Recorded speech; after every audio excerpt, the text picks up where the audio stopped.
Agriculture. We have Mr. Atul Sam, Mayor, Lira City. We have Mr. Arach Emmanuel, LOC 5, Noya.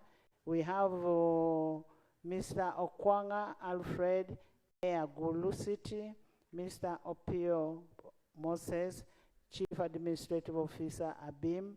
Mr. Tolit James, Town Clerk, Claro Peche, Gulu City. We have Mr. Martin Okumu, Deputy Prime Minister, Ker Kwano Acholi. Reverend Father Matthew Okun Lagor, Project Manager of the Cassava Program in Northern Region. That is for validation. Mr. Ojok Samuel Kitanga, District Speaker Agago. Mr. Arai Christopher Abor, LOC 5 Kitugum. Mr. Okwiri Patrick, City Speaker Lira. Mr. Wadri Sam, Mayor Arua. Mr. Lotte Paul, Kotido District. Miss Akelo Alice Opio, RDC Gulu. Mr. Okelo Francis, RDC Amolota. Mr. Okwise May, Gulu District Retired RDC. Mr. Otim Otto Dennis, the cow of Lira. We'll continue announcing as they bring. We have the RDC of Gulu Amongin, right there, yellow girl.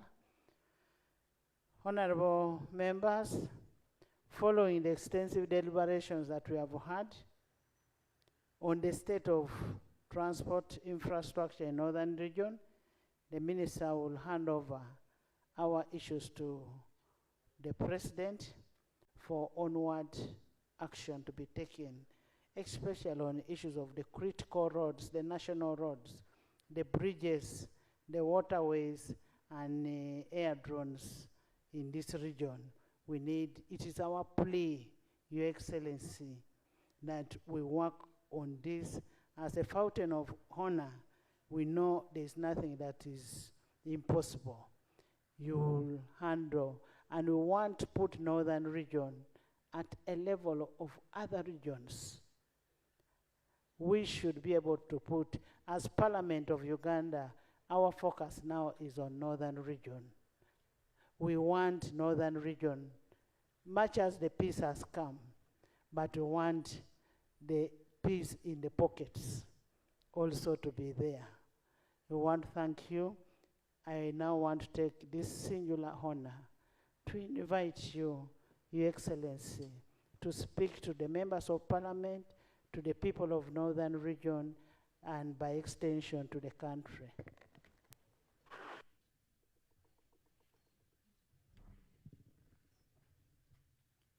Sit down, please.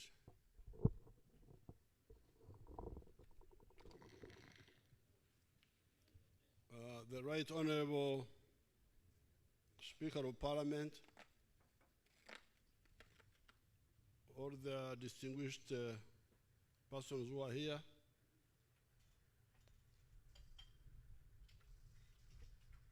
I want to thank Parliament for passing a motion recognizing the work of the UPDF and the NRM in pacifying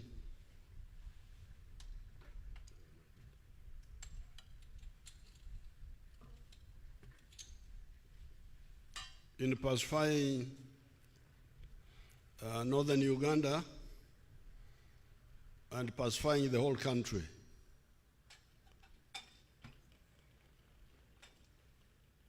What you need to know, this is important for you if you are going to make useful contribution, is that the ability of the UPDF to do what has defied other governments, because like the insecurity of Karamoja was not new at all. It had been there even in colonial times. It only got worse after 1979, when the Matheniko, one of the tribes of Karamoja, looted their arms in Moroto barracks after the Amin soldiers ran away.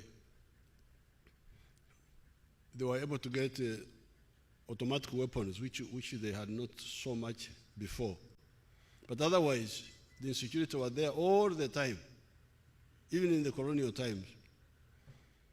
Now, the reason we were able to do these tasks is because of three things, which if you are really interested, you could listen to. Number one, ideology. The Honorable Jessica Ababiku is telling you, which I don't hear many people talking about, that by 1986, 500,000 people from West Nile were in exile in South Sudan and in Congo. Uganda was number 4 in the whole world in the export of refugees. It was competing with Ethiopia, Afghanistan, and I think Sudan. Uganda was number 4 in the export of the refugees. And what had the West Nile's run away from? From ideological bankruptcy. Because you remember, I was part of fighting Idi Amin. Nobody can say he fought Idi Amin more than I did. But as we were fighting Idi Amin, we always told our people and everybody that, look here, don't blame the mistakes of Idi Amin on all the West Nilers. Because all these things Amin is doing, he doesn't consult the people in West Nile, the villagers. He does them with a small clique of idiots. And don't blame the people of West Nile for this. Even when we were fighting UPC, it was the same. We told our cadres, don't blame the people of northern Uganda, of Acholi, Lango, for the mistakes of Obote. Distinguish between the misleaders and the misled. This is the line of the NRM. Always make a distinction between the misleaders, who are few, and the misled, who are many, even if they are misled. But in many cases, most of the masses are not even involved at all. It's just small groups of people. So when we took over, when we defeated Amin in 1979, we had formed UNLF. There was a group called UNLF, which was like NRM. We were telling these people, please, wait, you are UPC and you are DP based on Catholics for DP, Protestants for UPC. Please, give us a holiday. Let's have a united group, UNLF. But they couldn't listen. They took advantage of the fact that we had our Tanzanian brothers here who didn't know our situation. They moved and they brought back the bankruptcy of the old politics of sectarianism. So those massacres, those are Babikus who must have been either children or in the womb. I don't think they were even there. I think it was the wombs which were running away. The running started in 1980, not 1979. 1979 we had, because we were together with the Tanzanians, we were with the UNLF, and we had said, isolate Amin. Don't blame the people of West Nile for the mistakes of Amin. But when they brought back their UPC and their nonsense DPs, that's how the problem came up. You Westerners, you are relatives of Idi Amin, so we kill you. Imagine to be killed because of my relative. Bankruptcy. So if you don't, if you say that you really appreciate, you better understand. So that's number one, ideology. We believe in individual responsibility. You cannot blame a group for the mistakes of one member of that group. That is point number one. And we never believe in sectarianism. So the first reason why we are able to do what Nakut, I thought Nakut was the other. Now I've discovered she's still a Karamajong.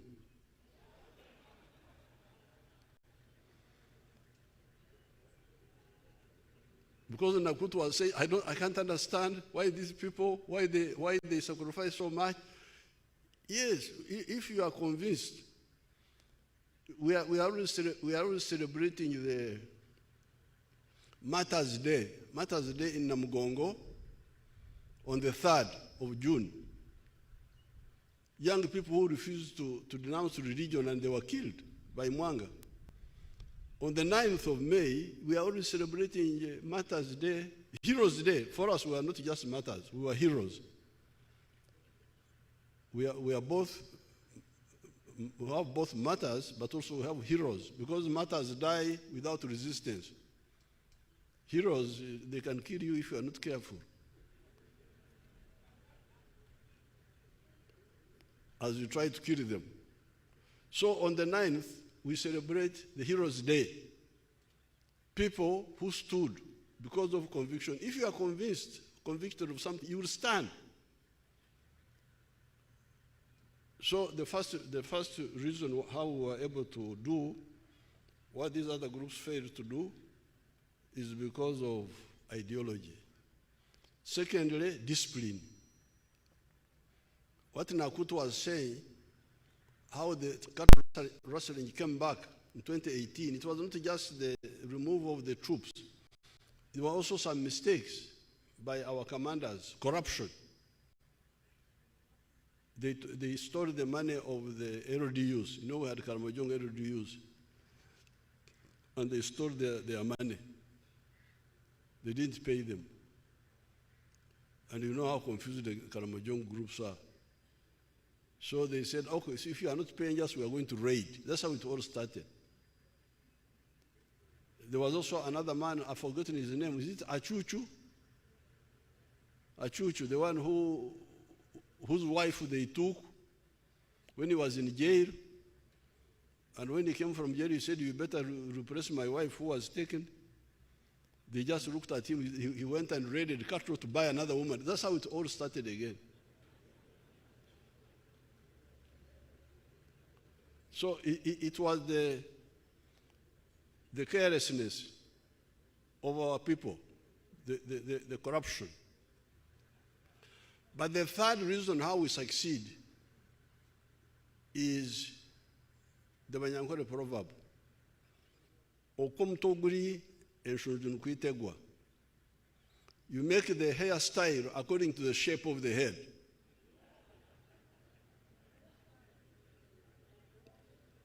If you have got a head with big bones like this, the hairstyle will follow the shape of the head. When we are budgeting, this is very important for you fellows. How could we build such a powerful army with very little money? Because we budget we plan according to our small budget. That's why when we are building the army, we don't start with the barracks. The barracks don't look so smart. We start with the personnel, the training, and the weapons. Soldiers are staying in some Mama Ingia Pole, but the one in Mama Ingia Pole can also kill you, like the one coming from a Gorofa. So that's how we have been managing. If you look at the budget of Uganda, it was like $500 million some years ago. You look at the budgets of other African countries, big, billions. So because of that budgeting according to the shape of the head, the hairstyle according to the shape of the head, that's how we manage. Three things: ideology, discipline, and realism in budgeting. Don't budget unrealistically.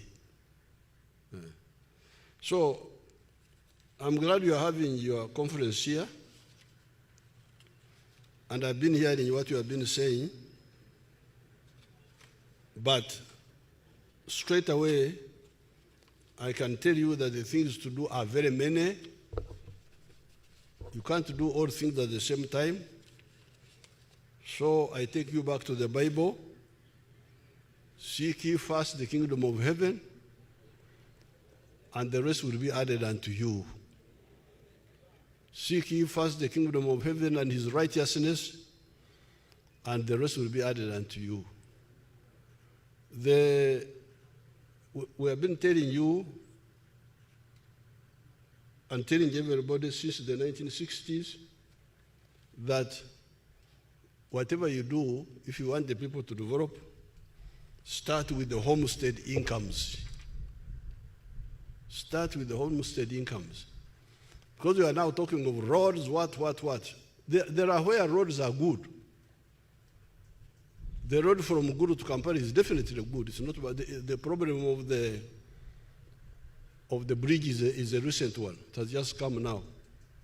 Otherwise, the road was good. All the way from Matiak, from Bibia, was tarmac all the way to Kampala. The one from Musingo, Kitugum, Gulu, all the way to Kampala. What are you selling along that road? I know there is some simsim from Kitugum, but what else?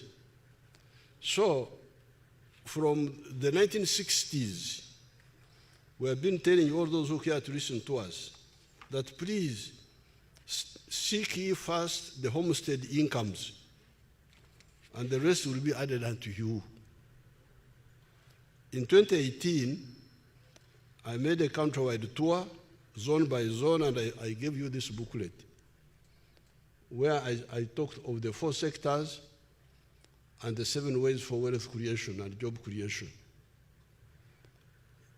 I heard the speaker, I want to speak up, don't please bring a new confusion by saying that the 4 acres model does not apply here. It does. I don't agree with that line. In this booklet, I made it clear that the 4 acres model was a rescue operation for the parts of the country that had already fragmented land. That's why I said, since you have very few acres, do not make sure the chura, I normally use our words here, the chura, the Aymar, the Otita, the Chivaro is correct. Because if you don't, you will never get out of poverty. That's why I said, for the 4 acres and less, 7 activities, 7 enterprises. Coffee, 1 acre. Fruits, 1 acre. Pasture for dairy, 1 acre. 1 acre for foodstuff like cassava. In the backyard, you put poultry for eggs. You put piggery for pigs. Then if you are near a wetland, fish farming. And when you do that, you get millions of shillings, even if you are doing it on a very small scale. We are giving you the examples of the Nyakanas and so on. And I called this here in this booklet, intensive agriculture. Use intensive agriculture with high-value enterprises to get out of poverty using a small piece of land which you have, either 4 acres or less. But even if you have got more, there's no harm. Instead of having 1 acre of coffee, have 4. What is the problem? You can still use the same even if you have a bigger land. And 10 acres you are talking about, because I want you to make the chura, don't just talk. Now I want the chura of the average land holding in the north. When I fly over coming the way I was like this morning, the area is not, that land, if you look at the gardens, from especially Lango, I'm not so sure how many people, that Lango, the southern side, the Maruzi and those areas, near Kokoro, the Amoratar, the population seems to be heavy. Because from the air I can see garden next to garden. You don't see much bush anymore. Even here, coming here, the areas of Minakuru, all they were coming here. The areas where I see some emptiness are the areas after Bariregi, going to Agago. Yes, I can see some space there, and some parts of the Kaparabiong, the other side of Teso. But some of the, like Teso, Serere, Ngora, very, population seems to be quite high. So what chura are you using? Don't waste our time again by bringing confusion here, this confusion. No, please. Even if you say 10 acres, because there are two strategies. Intensive agriculture is the 4 acres I'm talking about. But even if you have got 10, you can use the same for more land. You will be very rich. But the other one is extensive agriculture. When I was in Ajumani, my brother Moses Ari was talking about cotton. Then I said, okay, cotton. How much do I get from cotton in an acre? They said 1 million shillings without deducting costs. So, if it is true, and when you are discussing, yeah, please go into those details. Don't just talk and pass resolutions and deceive yourselves. I'm really no longer interested in that type of approach. So, even if you say cotton, you will get 1 million shillings gross from 1 acre. Even if you have got 12 acres, as you say, because somebody was saying that you have big land, 12 acres. 12 acres is not big land, unless you get another word for big. If you are saying Madit, is it Madit or Madwong? 12 acres is not a lot. So if you have got 10 acres, 2 acres are for food. You remain with the 10 acres. If you get 1 million from 1 acre, is 10 million enough? So I want the real chura, please, Right Honorable Speaker. Chura, not just talking. The ones, I advised the cotton group. There are people with big land. I have big land. And there are other people. I said, you register us, we who have got big land. Let us produce cotton for you. I can put 100 acres of my land to cotton out of patriotism. I don't need cotton. But if the country needs cotton, I can grow it for them. 100 acres, even if I get 1 million per acre, that's 100 million. Of course, 100 million is not too much money for me, but I don't mind. I'm doing it for the country. Now, if you were to do 1,000 acres of cotton, you would get 1 billion. So it is true that you can get good money from low value crop like cotton if you do it on a really big scale. But 10 acres is not big scale, so don't confuse our people with just new confusion.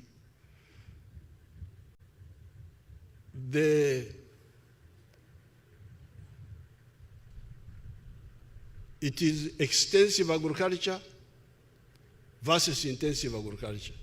For me, anything less than 20 acres, this is the problem of Busoga, because we told our Busoga people, please, ebikado,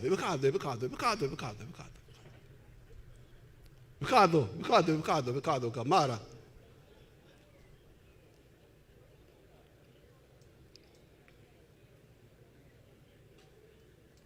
Ebikado, how much are you getting from 1 acre? First of all, ebikado don't mature for 2 years. 18 months, the ebikado is still growing. When you harvest it, omusoga alirudawa. Ngweno omusoga wano bwino kyakulaga idano tukobere ekibalo ky'ebikado.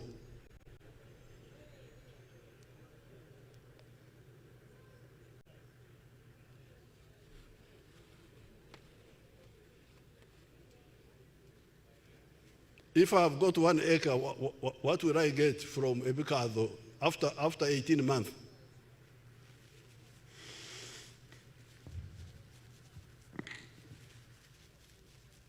Your Excellency, if you have 1 acre and you plant and wait for 18 months,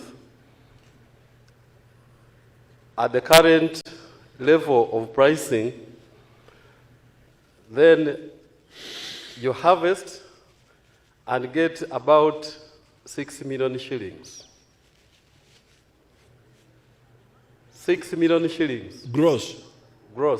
Uh-huh. And the cost involves, first of all, the initial preparation, and then buying the planting material. And the planting material is expensive. And then after that, you have to look after the garden for the 18 months. And very often, for those who don't have the land, before you plant the cane, you have to hire the land. So the cost is very high. Is it like 40% what? The cost is much higher than 40%. Because it is labor intensive. More than half? More than a half. Yeah, so from now, okay, let's get one of cotton.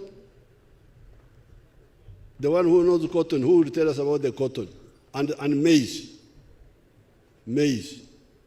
Because in my 7 activities here, I don't recommend cotton, I don't recommend maize, I don't recommend ebikado, I don't recommend tea. People are crying with the tea now.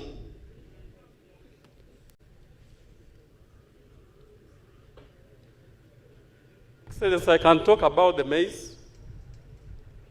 How much would I get from 1 acre in a year in maize? Maize for 1 acre. An acre? 1 acre of maize, you get about 2 million shillings for a season if you have used very good practices. Yes, I'm talking from experience because I grow maize myself. The last season, I got 2 million per acre. However, the cost of per acre, Honorable members, can we have some acre, silence? per season. 2 million per acre per season.